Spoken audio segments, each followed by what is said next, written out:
Hi there, my name is Kevin Davy, and you are listening to JazzLondonRadio.com. Over the next hour, I'll be playing improvised music, jazz, and other forms. This week's special guest is trumpeter Ahmed Abdullah, distinguished composer, musical director, educator, residing in New York, and with a career spanning 60 years in jazz and improvised music. I first asked him how he got started playing the trumpet and who were his earliest influences and how this shaped his own musical perspectives. Ahmed Abdullah is perhaps best known for his work over decades with Sun Ra and his orchestra. I started with a band called the Master Brotherhood. That was around 1969 or so. And I worked with that band for a couple of years, and then I formed my own band in 1972. Right. That was the band was called Abdullah. And I also worked with a band called the Melodic Quartet. Right. Which is the band that actually, where I got introduced to Sun Ra as a mature player. Though I met Sun Ra when I was a teenager, about 18 years old. I met him because my parents had moved down to the Lower East Side, and he was living on the Lower East Side, and I used to go to a club called Slugs. Slugs, okay.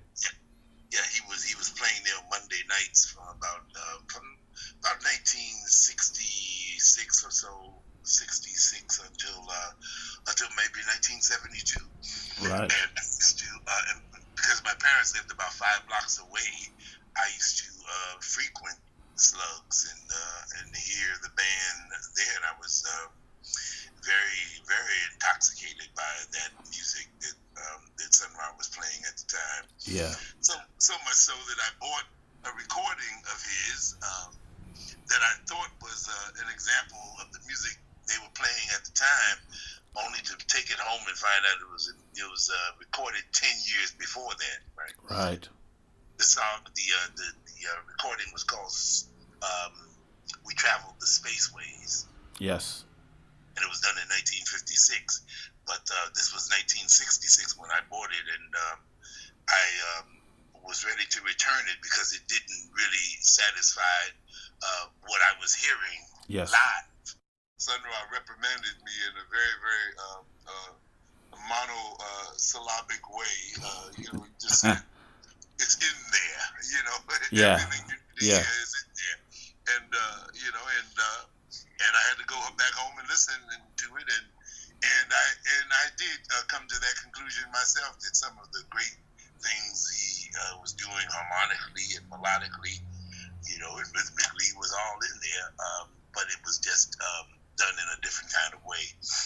And nowadays I use some of that music to teach a course. I teach a course on Sun Ra at a new school for jazz and contemporary music, and I use a couple of those songs from that to teach the young students now about Sun Ra. Yeah. So, were you involved in sort of learning the orchestration, working with him, handing things down to you with the orchestration and harmony side of things? Actually, when I joined his band in 1975, I left for a period of time in 1978 and went back to school and learned some things that I hadn't learned before. Yeah. And I was inspired by him, of course, to learn more about orchestration and how to actually put notes on paper and make it work. So I was able to, I learned quite a bit from him. And from 78 until maybe 1988, when you would have heard the band, I worked with the band off and on for about 10 years. I would only do gigs that he did in New York, or I took the R2. I did go to England about 1984 with him. But mostly I would just work around New York area, or if there was a tour that he did that I found interesting, I would do that. But about 1988, I had a dream that he was actually Yeah.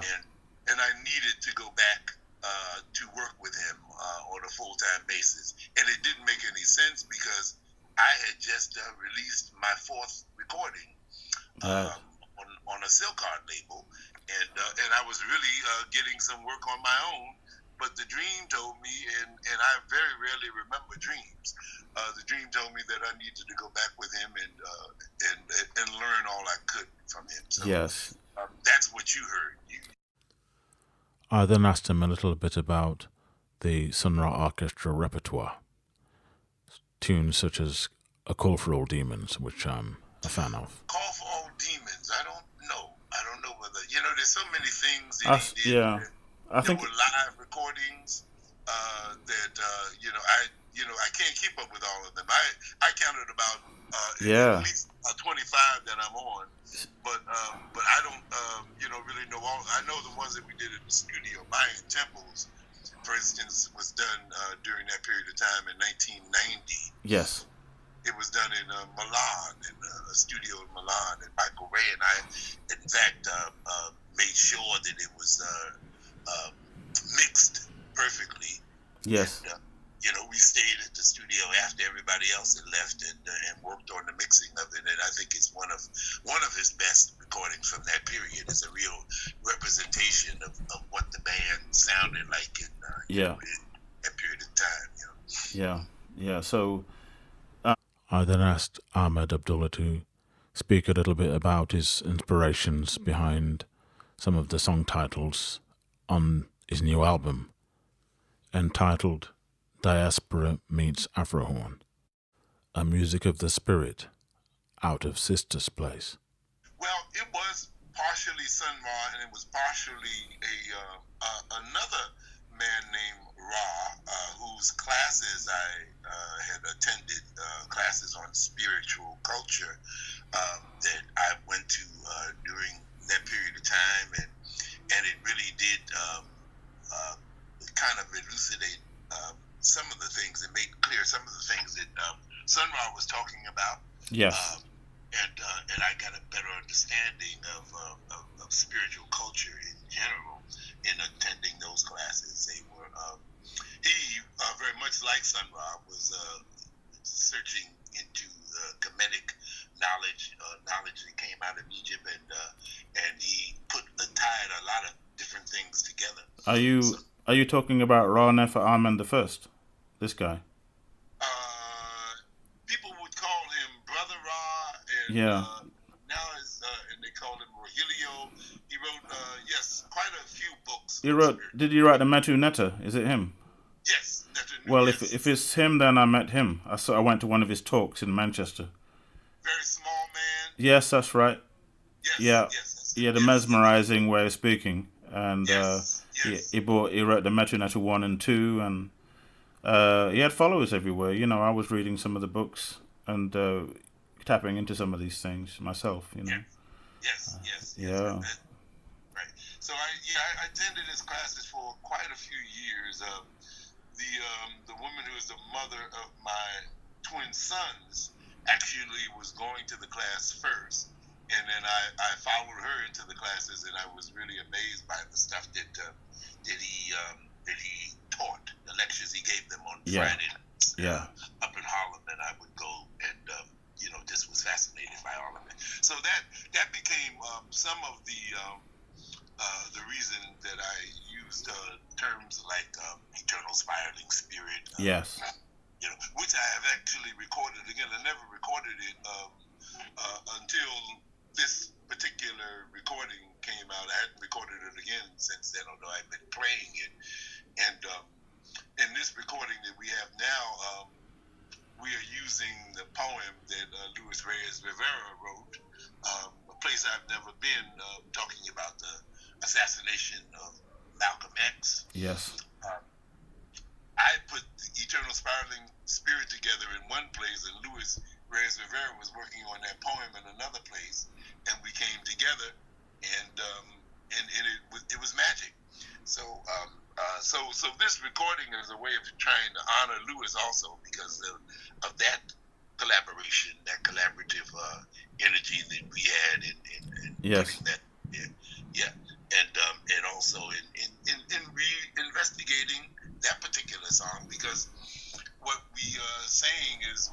what we do at Sistas Place is a music of the spirit. Yes. It's a symbiotic relationship that happens between the audience and the musicians on stage, and everybody goes away enlightened, on a Saturday night to be able to start their week.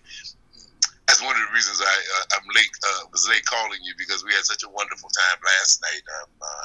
Pianist Alan Palmer was there with a great trio with Tyler Mitchell and the Roland Alexander's son, Tyru Alexander, and they really it was just a trio, but they really played terrifically well. It was beautiful. I then asked about current projects and players around the avant-garde jazz scene.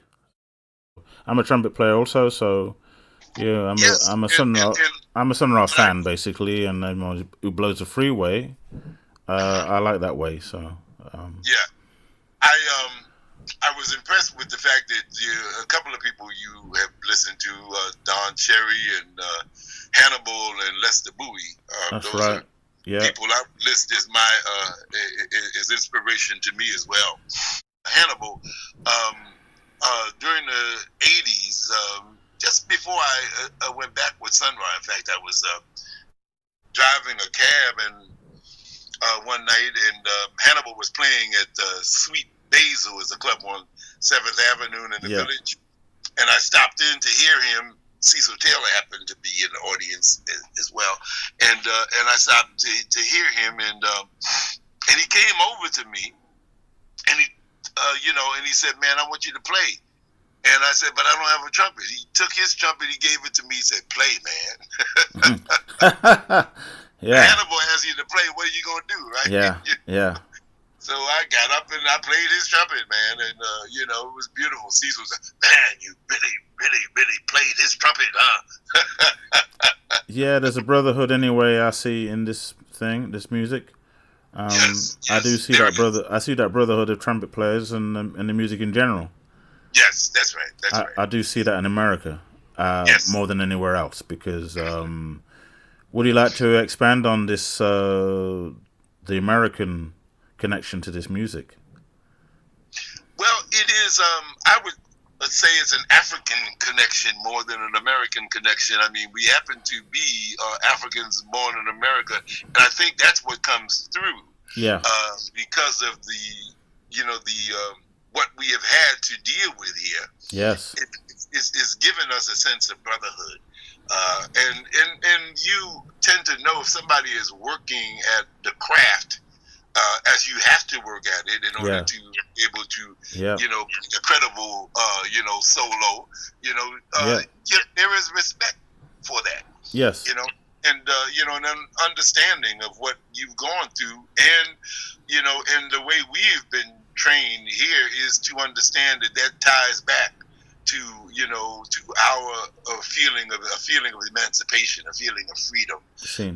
Yeah. It really ties us back to our roots, to our culture. Yes. And it's a language that we've created here that is all our own. Yes. And that's one of the things that I think for years people have struggled with the word jazz as a term, because it's an imposed term, just like the word Negro. Yes. But so I say, okay, having studied with Sun Ra and Brother Ra, I knew something about numerology. Yes. Because Sun Ra never had a problem with the word jazz. Yes. Because he knew that numerologically, if you take the J, which is the 10th letter, you take the A, which is the first letter, and you take the two Z's, and you add them together, you get 52 and 10, which is 62, and then 1 is 63, which is a 9. And if you know anything about numerology, you know how powerful the number 9 is. 9 is powerful. Yes. Yeah. And so Sun Ra said that jazz comes under the number 9. So there's no problem with it. He had no problem with it, right? It's a spiritual number. Yes, you know what I'm saying. So it's all there. Yeah. It's all there. So and it's a music that like the blues. It's a music that has been given to us for some reason. I always say because we have the omniscient omniscient, omnipotent, omnipresent reality, and therefore you cannot take a people and subject them to less than human treatment without there being some kind of balance being given to them. Our balance has been in the arts. Yes. And so I say all of the arts are of the spirit, but particularly sound because it's so abstract. Music, the jazz is a music of the spirit. I really came to that conclusion when I was in Festac with Sunra in 1977. And we were exposed to musicians from all over the African diaspora. And I was trying to figure out, well, what could you call this? And it occurred to me that it was a music of the spirit. And I wrote this down when I did my memoirs, and when I left the Sunra Band. Yes, I wrote about it, and certainly over the years, in looking at what we've been doing at Sistas Place, I said, well, that's what it is. Yes. It's a music of the spirit. Yes. Yeah. And all of our art forms are of the spirit, like that. Well, we were drawn to it, the concepts of that, we were drawn to it ourselves, in the UK. That's right. Yeah, because there's a lot of Caribbean guys over here, like myself, of Caribbean extraction background, I've got family. What part of Caribbean did you come from? Jamaica. Jamaica, okay. Yeah, so I got family in Brooklyn and the Bronx. Oh, excellent. I got family in South Carolina, even. I got people there. Right. LA, right. They're around. They're in Canada. People were moving around, doing farm work and stuff. In the times way back, and also the Panama Ship Canal. That was one thing, but then there was farm work. Caribbean laborers used to go over there. People used to move there and for work, and then. I got family. I got family from Panama who speak Spanish, and they're in New York and stuff. Yeah, so we move around, and when we're in the UK, we reach out for inspiration. And there was plenty coming from the USA, from the US, African American musicians. Of course, tremendous legacy. So that's my side of the story. It's one of the reasons why I'm playing even. Absolutely. Absolutely. And I actually met Hannibal himself, way back. Did you? Yeah, when I was living in... I'm from Nottingham, actually. I'm born in Nottingham. Jamaican parents, and I met Hannibal. I met many people. Mm-hmm. But, some people, I just saw them play. I didn't get to meet them. Right. But... Well, the interesting thing, the relationship between Sun Ra and Marcus Garvey, for instance, is that Marcus Garvey created the UNIA in 1914, and Sun Ra came on the planet in 1914. Yeah. And they both, both of them are looking at North African countries for inspiration. Yeah. Very, very, very interesting kind of parallel development that was going on with that. So, I have a Bob Marley, of course. Who doesn't love Bob Marley? But the whole Jamaican, the culture, the African Jamaican, I would say, culture is one that is very, very, very striking and very, very powerful. So it's very strong. It's behind hip hop and Garveyism and everything. That's right. Yep. My family is close to the Garvey thing in St. Catherine in Jamaica. And close parishes, connections there. There's connections in my family about when Marcus Garvey moved to New York and did his thing. And he was back in Jamaica, and then he died in London. But there was a lot of pride about Marcus Garvey. They repatriated his body back to Jamaica. And he's in Heroes Park, that's where he is with Miss Lou and Dennis Brown and people. Paco is the one.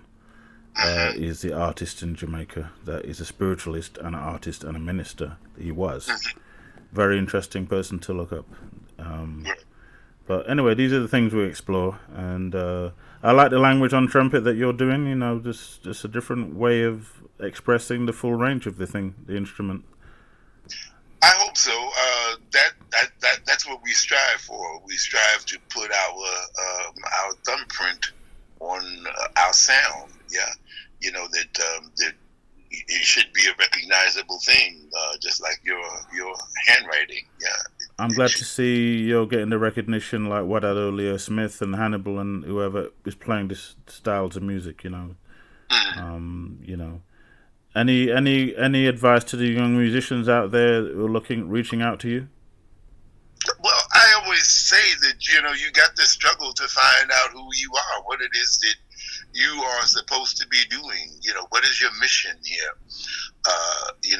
What is the goal that you have as far as developing a sound is concerned? One of the things that I encountered in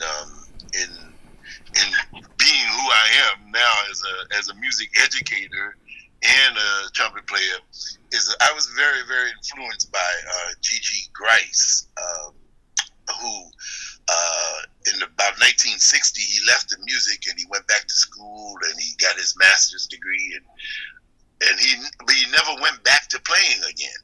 Right. And that always bothered me in reading his the biography Rat Race Blues. I always thought that that you're missing something if you're not also a performing artist as well as an educator. Now, being an educator, you got to be able to do that to be able to pay bills. But I don't think that you should forsake the ability to play, which is one of the reasons why we produced this recording, because it is I found that I would be empty. I would be leaving something out if I didn't also actually perform, record something, document something to say, okay, now I've been teaching now since 2002. Yeah. But my last recording was in 2004 when I went into teaching in elementary school. I did, my last recording was called Tara Song, which was a recording done for my daughter. But I hadn't really done anything since then. And so I'm saying that there's a part of me that needs to be developed also, and that is as a performing artist, that you can't really neglect that you've got to be able to pay bills, but you've also got to be able to be true to what it is that is your mission here on this planet. Yes, I understand. Yes. Any advice on the trumpet model that you play? Do you play old? I play a Besson. Oh, the Bessons. Okay. Yeah, and in fact, I got the Besson when I was around 1990. I got this particular horn around 1990. I got it because one of my first horns was a Besson Niha, and I thought they'd gone out of business, but I was in Paris in February of that year, and then I found out that they actually were still making Bessons. They've got a good reputation, Yes, absolutely. The flugelhorns from 1920 or 30. They're amazing, really. Yes. Any mythical mouthpiece you got out there that you're using? Any spiritual mouthpiece? It's a funny thing. I use a 3C, and I had the 3C converted. I was talking about this fellow last night. His name is Pepe. He used to make mouthpieces to suit. Yeah, and he was up on 50th Street and Broadway in Manhattan, but he died. And so I've had this mouthpiece that he made for me for so many years, and I can't get anybody else to make another one in its style, because he obviously died with the with the goods, So you got a secret back bore on that thing and a secret whatever, yeah. Okay. Yes, yeah. It's made to suit. He took it with him anyway. Yeah. He took it with him. Yes, that's it. Right. That's how it goes. Yeah. Yep. So is it Bill Dixon, the other trumpet player that was around New York at the time? He's passed away now. Is it Bill Dixon? Am I getting right? Bill Dixon he wasn't in New York though. Bill Dixon was up in Vermont. Okay. He was at Bennington College. Yes. Yeah, but he was around in the 1960s, and he certainly was a very, very powerful influence because he did things with dancers, and for a long time I worked with dancers as well. I worked with a dancer named Diane McIntyre back in the early part of my life, and I lived with a dancer named Nikki Davison who came out of Diane McIntyre's Sounds in Motion. That is an aspect. My wife is. I met my wife at Ronnie Scott's, Okay. While I was working with Sun Ra. Yes. You know, and we got married 6 months after we met. In fact, we met in 1991, September 1991. We were Sun Ra was working at Ronnie Scott's, and then by April of 1992, we were married. Yes. We've been married for 27 years. Oh, congratulations! Congratulations! Yeah. Thank you. It's hard to find someone like that, the right one, I guess. Yeah. Well, yeah. It is. Yeah.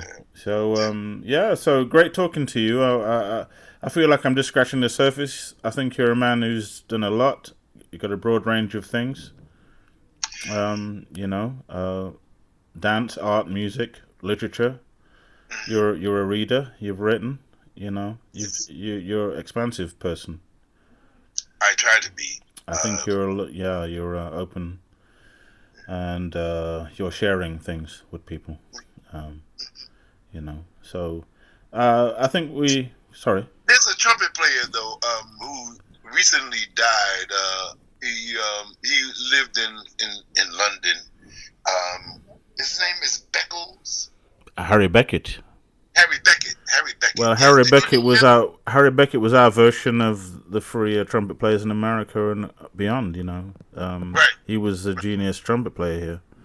Yeah. He played. Did you ever meet him? I did meet him. I sat in with him. Even he was a gracious person. Yes. He was a person who shared with people. Yeah. He allowed me to sit in with him, and I used to see him. He always greeted me. He lived to 86. Yeah, he was Barbadian, but he settled here for many years. Yes. Yeah, he had a reputation here. I mean, he was one person here that had played with Charlie Mingus. He played with Mingus at one point, and he retained his respect. He was very loved by people. In fact, I went to his funeral, so a lot of trumpet players went. A lot of people went to his funeral from across the board because he kept the door open all across the board. He was a unifying force. Right. Harry Beckett. Yes. I wanted to actually had an idea of doing a recording with him, and but before we were able to do that, he left the planet. Yeah. But I was very impressed with his playing. Yeah. Oh yeah. I heard of him through a guitar player from Denmark, from Copenhagen, who he worked with, and I want to say his name. Excellent, but he did quite a few recordings with this fellow. I can't think of his name right now. Well, yeah, he was pretty active, Harry. Yeah, so we had him for a while. I heard him a few times. I was a fan anyway. Right. And he took an interest in younger people. He'd see you and ask you what you're doing. Are you getting any work? He'd ask me. So that's a deep person, he was a nice guy. He's missed, Yes. But that's how it goes, He shook up town a little bit. Yeah. Dudu Pequana and him, I think there were forces in this town. Dudu, yes. Dudu Pequana and Harry Beckett, there were forces to be reckoned with. And I met Dudu in Festac in 1977. Yeah, he was there. Yeah. So when are you coming to the UK on tour or doing anything with this new album? I don't know. Who knows where this CD is going to lead? I haven't really put anything out there in years, so hopefully so. Well, I'm going to play the CD on my podcast and excerpts from this interview edited, and then when I finish with it, I'll send you a copy. I can do that, Anyway, it's been great talking to you. I found it inspiring talking to you. You're a man of scope. Let's put it that way. Yeah. I like that. Yeah. On behalf of JazzLondonRadio.com, I'd like to just say thank you, Ahmed Abdullah, for being a special guest this week. Thank you very much. Thank you. Okay. See you again. Take care. Bye. Right. Bye. Bye-bye. Bye. So the new album is entitled Ahmed Abdullah's Diaspora Meets Afro Horn. Jazz, a Music of the Spirit. Out of Sistas Place.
place you've never been, but you knew you was there before and you was never there? I was in a place I knew me to be when I was never really there. I was there. On a sunny Harlem Sunday, I was there. Was you? In a ballroom, on a beaming, gleaming Harlem corner, in a sunny sunset ballroom, did you hear? In a shiny, shining wildlife ballroom, did you hear the bullet cry? Did you see the man fall? On a bright and bosom Sunday, on a bosom bright street jam, spare me a dime, stale bread, bosom brother, sunny Sunday, Harlem, was you there? Did you see the bullet cry? Did you hear the man fall? I was there, in a crowd of pride and treason, in a chill-filled room of monks and patriarchs, in a crowded crowd of pride and treason, where scarred scars was ducking on, scared dreams was ducking on, scared scowls ducking, 'cause they heard the bullet cry, duck! 'Cause they saw the reason the bullet cried, duck! As the man showed the marks, old shackles left behind, as his back arched tall, breaking shackles left behind, I heard the bullet cry, no, not me!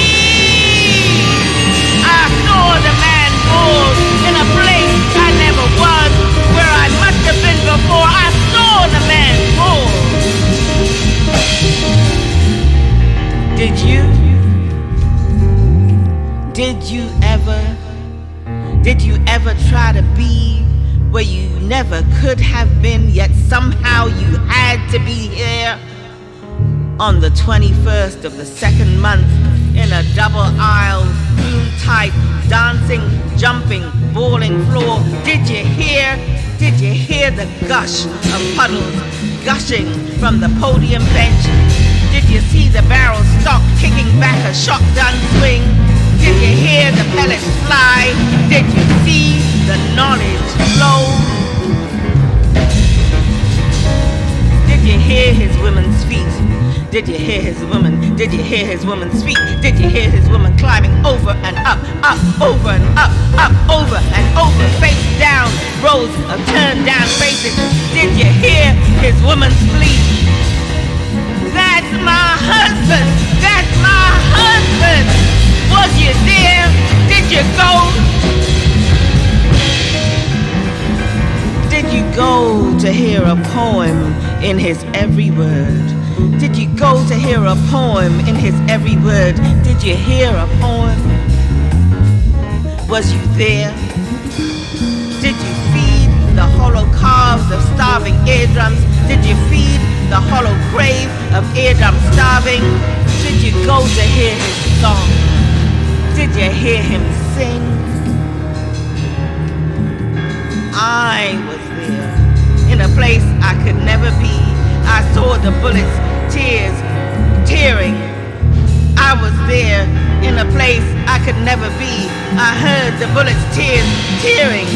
I was there, I saw the bullets shiver, the lonely bullets shiver and push and shiver and crush through the horn-rimmed flames of a strong man's feet. I heard the bullet cry, why me? Why me? Don't make me do it! Don't make me! Taking aim at courage, I heard the bullet cry. Taking aim at courage, I saw the bullet cry. Did you? Did you? Was you there? Was you?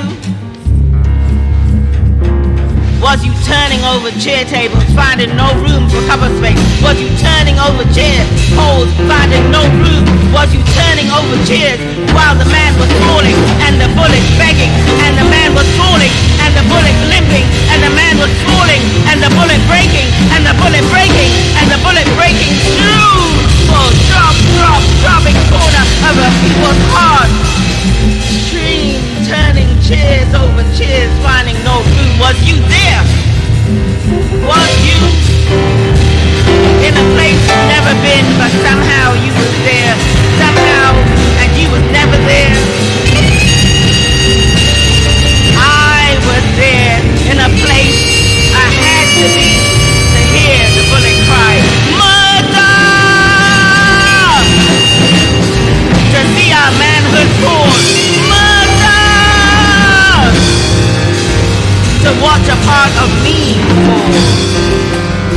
I was there on a sunny Harlem Sunday in a place I've never been, on the 21st of the 2nd, in a room I can't forget, on a stage I've never seen, with a man I barely knew.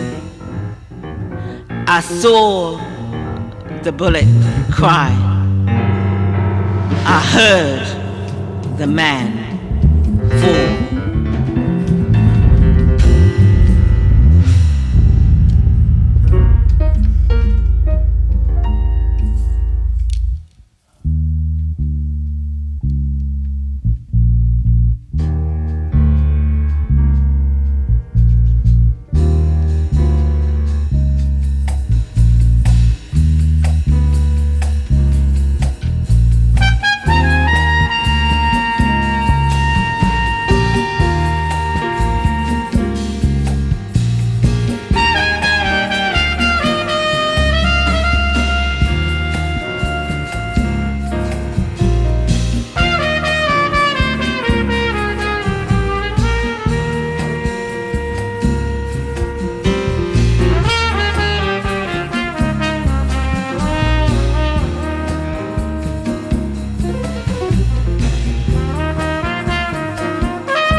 Hi there, I've just played 2 tracks from the new album of Ahmed Abdullah entitled Diaspora Meets Afro Horn.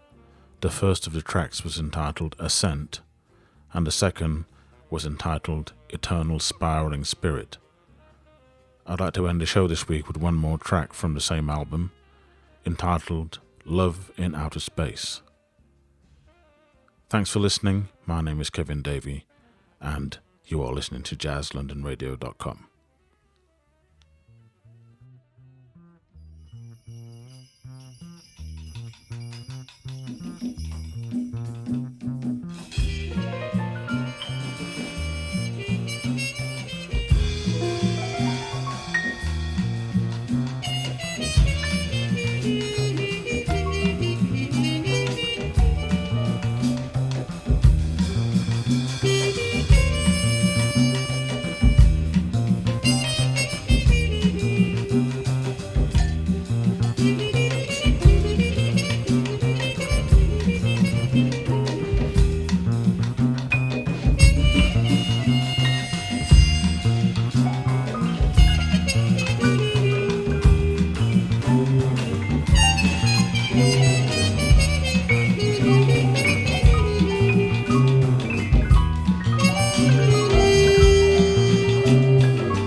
Sunrise and love in its splendor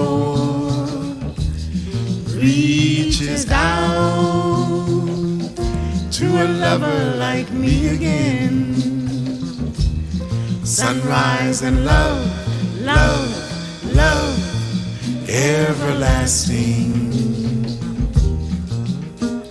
Sunrise and love everlasting speaks to me in metaphysical harmonies.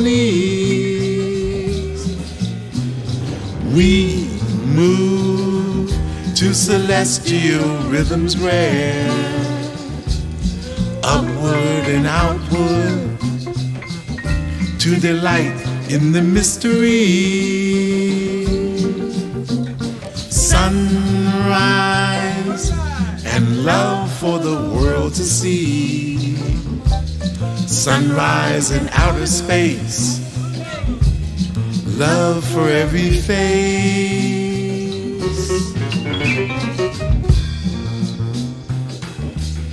Inside the face of space, the womb of shape unfolds in a uterus of silence, pulsing beneath the ultraviolet bowels of infrared refractions, like the muscles in the murmur of two who come together in the dark spark of a single sound, intoned into a note unstroked, yet wanting to be whole.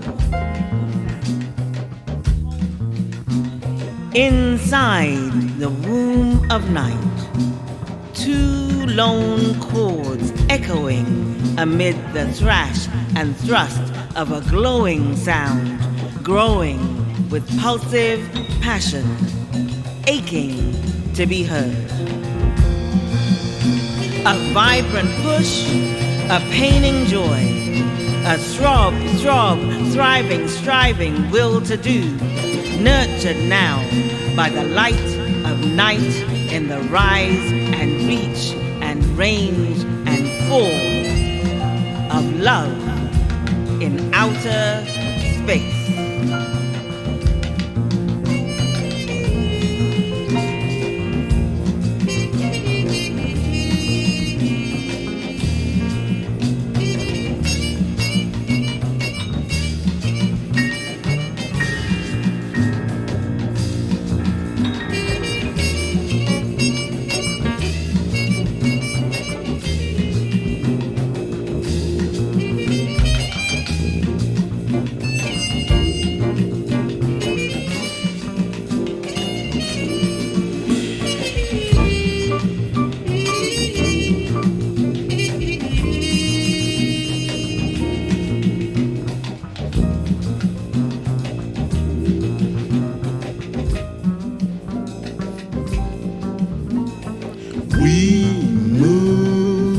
Celestial rhythms rare, upward and outward, to delight in the mysteries.